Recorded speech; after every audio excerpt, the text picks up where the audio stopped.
میرے آقا صلی اللہ علیہ وسلم دونوں شہزادوں کو کندھوں پر سوار کر کے مدینے لے جایا کرتے تھے. اکثر باہر جاتے تو دونوں شہزادے کندھوں پر سوار ہوتے. ایک صحابی نے ایک مرتبہ یہ دیکھ کر مسکرائے اور کہا، اے شہزادوں، کیا تمہاری قسمت ہے کہ سواری پائی بھی تو کیسی سواری پائی، کیسی سواری پائی. کائنات کا آقا و مولا رسول پاک صلی اللہ علیہ وسلم کے کندھے تمہیں میسر ہیں. اتنی تعریف پر میرے آقا صلی اللہ علیہ وسلم یوں نہیں فرماتے کہ تم صحیح کہہ رہے ہو، بلکہ میرے آقا یوں فرماتے، یہ کیوں نہیں کہتے کہ سوار بھی کتنے اچھے ہیں. سواری کی تم نے تعریف کی تو سوار کی بھی تعریف کرو کہ وہ بھی جنتی جوانوں کے سردار ہیں. میرے عزیزو، میرے آقا صلی اللہ علیہ وسلم نے فرمایا، من احب حسینا، جس نے حسین سے محبت کیا اس نے مجھ سے محبت کیا. اور میرے آقا صلی اللہ علیہ وسلم کی ایک حدیث یہ بھی ہے کہ انا من الحسین و حسین منی و انا من حسین، حسین مجھ سے ہے اور میں حسین سے ہوں. یہ کیسی بات ہے؟ حسین مجھ سے ہیں اور میں حسین سے ہوں. ایک جملہ تو اس میں سمجھ میں آتا ہے، حسین مجھ سے ہیں. حضور نے فرمایا یقیناً اولاد باپ سے ہی ہوتی ہے، اولاد اس کے دادا نانا سے ہی ہوتی ہے. میرے آقا صلی اللہ علیہ وسلم کا یہ فرمان سب کو معلوم ہوگا. حضور نے فرمایا حسین مجھ سے ہیں. یقیناً حضرت فاطمہ حضور کی بیٹی ہیں اور حضرت امام حسین حضرت فاطمہ کے لخت جگر ہیں، تو حسین حضور سے ہیں. لیکن جو دوسرا جملہ ہے میرے آقا نے فرمایا میں حسین سے ہوں، یہ کیسے؟ میں حسین سے ہوں. بھلا کوئی نانا اپنے نواسے سے ہو سکتا ہے؟ لیکن میرے آقا نے فرمایا، ہم محدثین اس کی تشریح میں فرماتے ہیں حسین مجھ سے ہیں کا مطلب یہ ہے کہ اولاد کے اعتبار سے حسین رسول سے ہی ہیں. اور حضور نے جو فرمایا میں حسین سے ہوں، اس کا مطلب ہے کہ میرا پورا دین حسین سے چلنا ہے.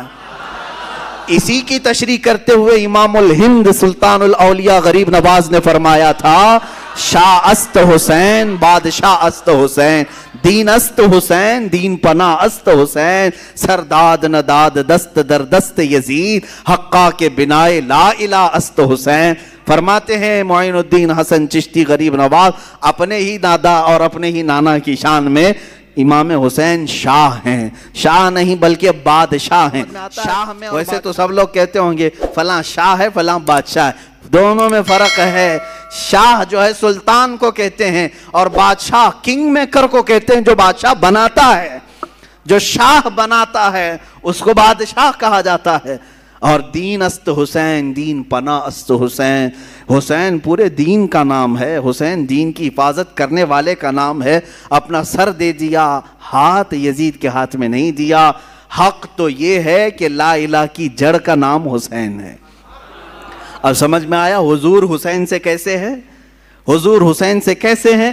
رسول پاک صلی اللہ علیہ وسلم کا دین حسین سے ہے. جو حسین پاک سے نفرت کیا، بغاوت کیا، وہ دین سے نکلنے والوں میں سے ہے، خارج ہونے والوں میں سے ہے، میرے آقا صلی اللہ علیہ وسلم کو ایذا دینے والوں میں سے ہے.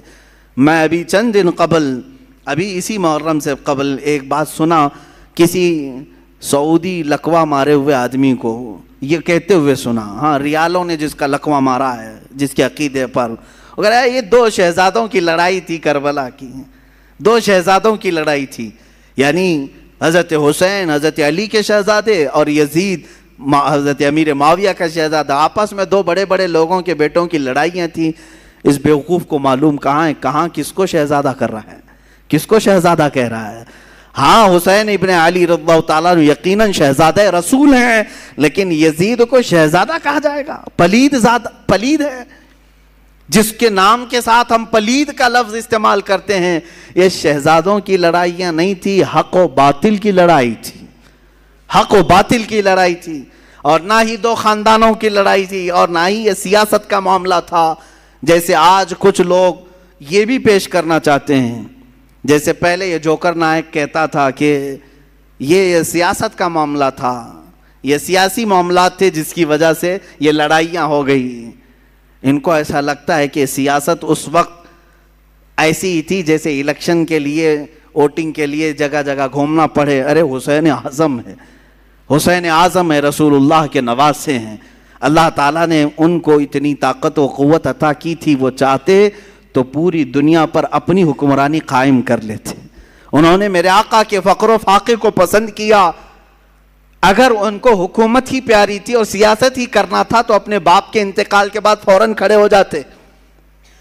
حضرت امیر معاویہ اب تک امام حسین نے نہیں مطالبہ کیا. اگر ان کو یہی سب شوق تھا بادشاہت کا، سیاست کا، تو وہ تو حضرت علی کے بیٹے تھے. خلافت حضرت علی کے بعد ختم ہو رہی تھی تو وہ دعویٰ کر سکتے تھے کہ میرے باپ کی خلافت اب مجھے آئے. نہیں دعویٰ کیا کبھی. یہاں سے بات سمجھ میں آتی ہے 20 سال کے بعد اگر وہ مدینے سے اٹھ رہے ہیں تو صرف اس بات پر اٹھ رہے ہیں کہ نبی کونین کے دین پر کوئی غدار اور فاسق و فاجر کرسی نہ بچھا سکے. اور آج تک میرے عزیزوں اس کا اثر دیکھنے کو ملتا ہے.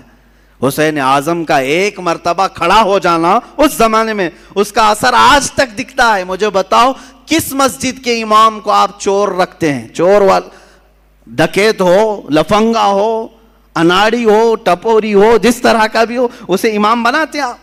کیوں نہیں بناتے؟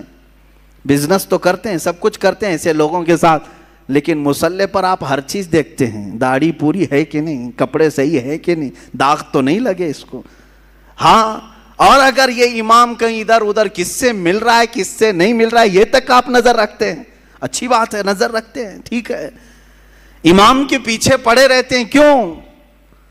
اس کی وجہ یہی ہے کہ آپ اپنا امام ویسا ہی دیکھنا چاہتے ہیں جیسے امام حسین نے تصور دیا ہے. ہم حسینی ہیں الحمدللہ. بھائی یزید کو آپ نے امام تسلیم اسی لیے نہیں کیا کہ اگر رسول اللہ کے نواسے نے اس وقت اس کو امیر المومنین کہہ دیا ہوتا تو پھر قیامت تک آنے والے سب لوگ یہ دلیل بناتے رسول اللہ کے نواسے نے جب ایک فاسق و فاجر کو امام بنایا تھا تو ہماری مسجدوں کا امام چور ہو جائے تو کیا فرق پڑتا ہے؟ لوگ دلیل بنا سکتے. امام علی مقام نے قیامت تک آنے والوں کے لیے ایک ایسا مشعل پیدا کیا، ایک ایسی روشنی بنائی کہ اسی کے بل بوتے آج تک ہم چل رہے ہیں. عزیزان گرامی، حسنین کریمین رضوان اللہ تعالی علیہما حضور پاک صلی اللہ تعالی علیہ وسلم کی گود میں کھیلنے والے، یہاں تک کہ اکثر حضور کا جبہ مبارکہ کافی کشادہ ہوتا، کبھی پہن کے آتے ہیں. تو صحابہ روایت کرتے ہیں کہ کبھی کبھار حضور اکرم صلی اللہ علیہ وسلم اپنے جبے کے اندر کوئی چیز چھپا کر کے آتے تو ہم دیکھتے کوئی قیمتی چیز چھپا کر آئے ٹھنڈیوں کے دنوں میں، لیکن وہ قیمتی چیز وہی شہزادے ہوتے تھے، حضور کے جبے میں چھپے ہوئے ہوتے ہیں. حضرت حسن مجتبی اور حسین اعظم رضی اللہ تعالیٰ.